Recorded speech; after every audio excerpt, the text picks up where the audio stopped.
നമ്മുടെ നാട്ടിലെ SYS-ഉം SSF-ഉം എല്ലാം നമ്മളെ മക്കൾക്ക് ധൈര്യത്തിൽ ചേർന്ന് നിൽക്കാൻ പറ്റിയ പ്രസ്ഥാനം. എന്താ കാരണം? അതിൻ്റെ എല്ലാ മീറ്റിങ്ങുകളും എല്ലാ ക്യാബിനറ്റ് സെക്രട്ടേറിയറ്റ് എക്സിക്യൂട്ടീവുകളും നന്മകൾക്ക് വേണ്ടി മാത്രം ഉള്ളതാണ്. നിങ്ങൾ SSF-ൻ്റെ ഓരോ പദ്ധതി എടുത്തു നോക്കിയേ. നിങ്ങളുടെ ഈ കൊല്ലം ജില്ലയിലല്ലേ ആയിരക്കണക്കിന് മക്കൾ പ്രൊഫഷണൽ സ്റ്റുഡൻസ് പങ്കെടുത്ത പ്രോഫ് സമ്മിറ്റ് നടന്നത്? ഡോക്ടർമാരും എഞ്ചിനീയർമാരും മെഡിക്കലും എഞ്ചിനീയറിംഗ് ഒക്കെ പഠിക്കുന്ന കുട്ടികളല്ലേ അവിടെ പങ്കെടുത്തിട്ട് 2 ദിവസം കൊണ്ട് അവരുടെ ജീവിതത്തിൻ്റെ നന്മകൾ പഠിച്ചുപോയത്. ഇതേ സമയത്ത് തന്നെ മുത്തഅല്ലിമീങ്ങൾക്ക് സെൻസോറിയം നടക്കുന്നു. ഇംഗ്ലീഷ് മീഡിയം കുട്ടികൾക്ക് റസൂലുള്ളാഹിനെ പഠിപ്പിക്കാൻ മുത്തുനബി മെഗാ ക്വിസ് സംഘടിപ്പിക്കുന്നു. ഹയർ സെക്കൻഡറി വിദ്യാർത്ഥികൾക്ക് റിഫായി അനുസ്മരണങ്ങൾ നടക്കുന്നു.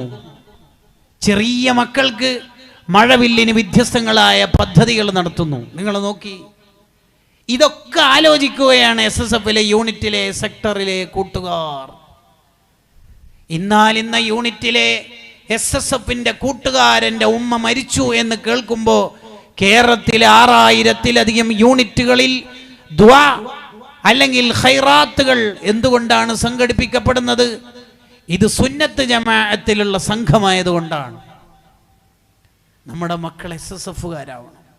എത്ര ഉമ്മമാര് പറയാറുണ്ട്, എൻ്റെ മോനെ SSF-ൽ തന്നെ ഉറപ്പിച്ച് നിർത്താൻ ഉസ്താദേ ഒന്ന് ഉപദേശിക്കണേ. ഉസ്താദേ, അവനിപ്പോൾ കൂട്ടുകാരോടൊപ്പം കൂട്ടുകൂടിയിട്ട് പലപ്പോഴും സുന്നത്ത് ജമാഅത്തിന്റെ പദ്ധതികളിൽ ഉണ്ടാവുന്നില്ല. ധൈര്യമായിട്ട് നമ്മളെ മക്കളെ SSF-ലേക്ക് അയക്കൂ. അവർക്ക് മുത്തുനബി സ്വല്ലല്ലാഹു അലൈഹി വസല്ലം തങ്ങളോടുള്ള മഹബത്ത് ആ സംഘടനയിൽ നിന്ന് സംഘാടകർ നൽകും. മാതാപിതാക്കളോടുള്ള ബഹുമാനം പഠിപ്പിച്ചു കൊടുക്കും.